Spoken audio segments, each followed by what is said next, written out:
Okay, let's just do a little bit of see a little bit of the final game, Argentina and Germany, the World Cup resume. Germany, they've had 18 appearances at the FIFA World Cup.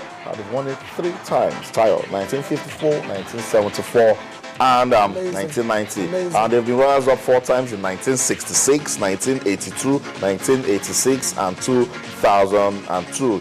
And they've finished in the 3rd place 4 times, 1934, 1970, 2006, and 2010. They've always been present. They've not been far away from the trophy. Yeah. I think they wanted this. Yeah, it's looking like very good for Germany. It's looking like they will do it this time around. Look at amazing statistics here. You just read out now. They've been in our semi-finals for the past 4 years.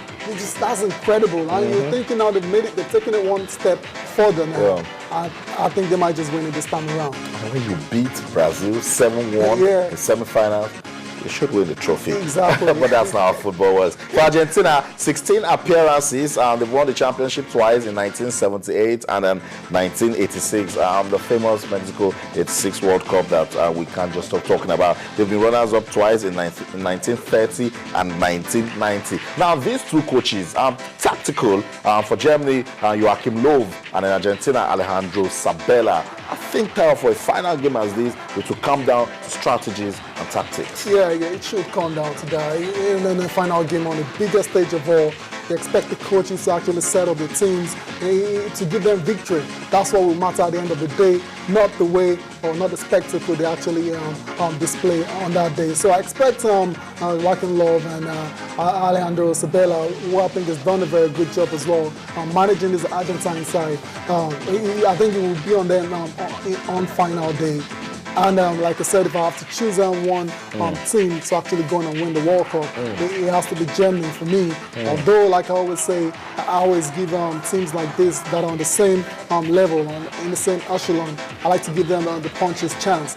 Argentina, they have Lionel Messi, and we know what he can do in seconds. He can just turn the game around in favor of his team. And then Germany, they have a certain Thomas Muller, who just loves scoring at the World Cup. Yeah, incredible. Thomas Muller will be there as well too. Don't forget Miroslav Klose as well too. That man is going strong. He's not getting in any way old. And obviously he likes to score at the World Cup as well. That's why he has the record himself. We have the country head-to-head there, Austin. Germany, 6 wins. Argentina, 9. And goals scored 28. So we're expecting some goals. But let me quickly read some statistics. For this year's World Cup, Germany, they've had 64 attempts on target. They've scored 17 goals, 14 open play, and 3 set piece. That's a good one for them. 71 fouls committed, 4 yellow cards, and no red cards. Amazing. But then remember, the bulk of those goals came against Brazil in the semi-final. So that's a little bit skewed. It's a little bit skewed, but it's still a very good one. They're very prolific, and the thing about them is they're very accurate as well. The strikes are very clinical. The chances they create, they tend to take a lot of it.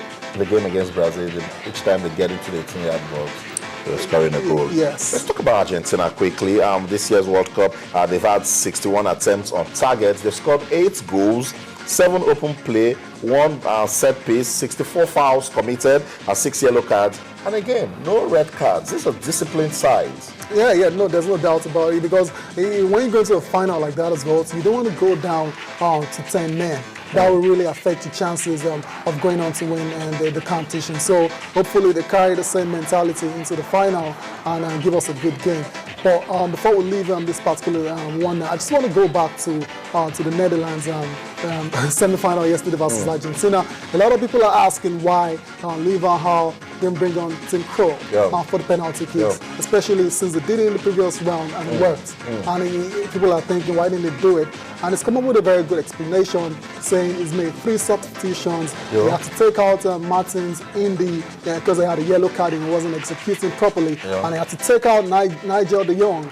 He was injured. We didn't expect him to play in that game. He was injured, so you have to take him out as well. And Robin van Persie, the last substitution, was totally exhausted, and you had to take him out as well. So there was nobody left, no opportunity for him to bring Tim Krul on into the game. So and then everybody keeps talking about Van Gaal being a fantastic master tactician. Where are you giving credit to the goalkeeper trainer? Come on, Frans Hoek brought on Tim Krul. football fans. Yeah, but then he had to actually, the final decision came from I tell you, sometimes it gets so tense. The head coach just says, "You do it," so they can put the blame on someone. Okay, so I just think we should clarify that. So that's it about for Germany and then Argentina. We're expected to see a cracking final game on Sunday. So let's come back home. Yes. We have football. Some bit of shake-up. The Nigerian Football Federation. Remember, said no, we don't want that board anymore. FIFA has come out now to say you're suspended. But the NSC is saying it's not government interference. Yeah. It's just issues inside the Football Federation itself. Yeah, I mean, we were expecting this. We knew it was going to happen eventually, and what has happened has been interpreted by FIFA as interference from the government. So because it took off a board. Yeah, they're the masters. They're telling you you've interfered, and it's not right. It doesn't go along with the rules. So we just have to do the right thing, so Nigerian football can get going again. Yeah, that's the word. Nigerian football can get going again, and that's what we want. And I'm sure that's what you want also, because it's about time to keep developing our football. It can only get better. We'll put up a report on this old drama series that somehow we should just end, and then we'll get to enjoy good football. Let's look at that report, and then we'll come back. We'll talk some more sports this morning on Channels Television. Just stay.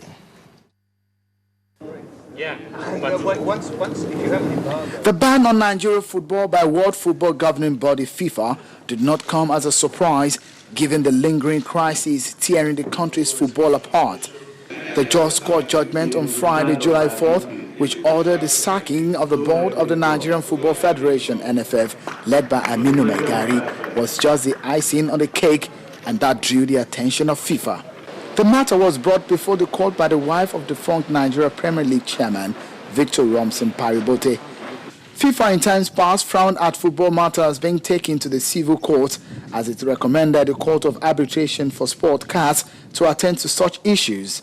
The Sports Minister Tamono Danogogo then appointed Lawrence Katken as acting General Secretary, who decided to convene an extraordinary General Assembly on Saturday, July 5th, but the assembly was convened in violation of NFF statutes. Now that the hammer has fallen, Nigeria will be excluded from all international football competitions, and privileges enjoyed under FIFA will be withdrawn. It also means that Nigeria will not be participating in the upcoming FIFA Under-20 Women World Cup in Canada. The Golden Eaglets African Cadet Championship qualifier against Congo will be on hold. In addition, neither the NFF nor any of its members or officials may benefit from any FIFA or CAF development programs, courses, or training during the suspension period. Nigeria will only be left off the hook when all court actions have been withdrawn and a properly elected NFF Executive Committee, the NFF General Assembly, and the NFF administration are able to work without any interference in their affairs.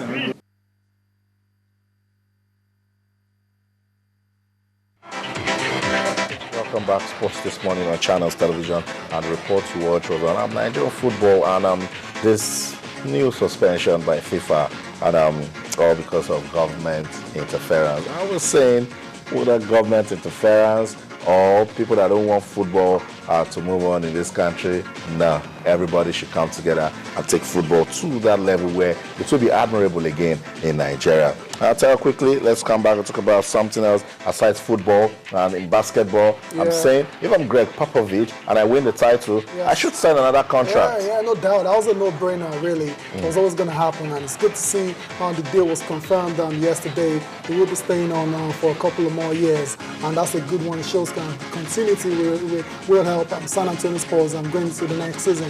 You remember he's won 5 NBA titles already with San Antonio Spurs. It's a good one, really. While other teams, while other players like the LeBrons and the Chris Boshes, they still don't know where they will play next season. The San Antonio Spurs actually know where they're going. The coach is back. Tim Duncan is back as well, so they're not going anywhere. Manu Ginobili, the core remains the same. So I don't see why we can't really just choose them as the favorites to retain the title. That's it. They played well this season that just concluded. They will actually prove to us they're worthy champions when they retain the title. No doubt. So let's talk about the Tour de France. And just stage one, Cavendish crashed out, and they had so much aspirations for this championship this year because, of course, it's they can play right there in Britain. And then defending champion has also crashed out. Costly. Unfortunate for Cavendish as well, and Chris Froome. You remember last year when he won it, and we're all celebrating in Africa. Chris Froome, African descent. But then it wasn't meant to be this time around.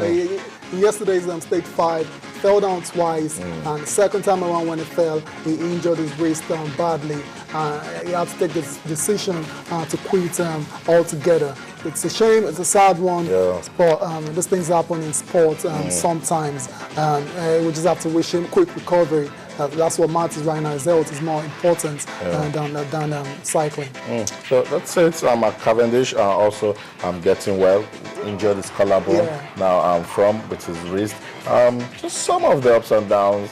But when they're winning right. Exactly. And just before we go, a quick shout out to the guy with the yellow jersey right now. Still Vincenzo Nibali from Italy. He's doing a good job. He's holding on to the yellow jersey, and I won't be surprised if at the end of the Tour de France he emerges champion. He's taking a chance. The usual guys are getting injured, and you see that chance. But there's still one competition that is still far down the leaderboard. Alberto Contador.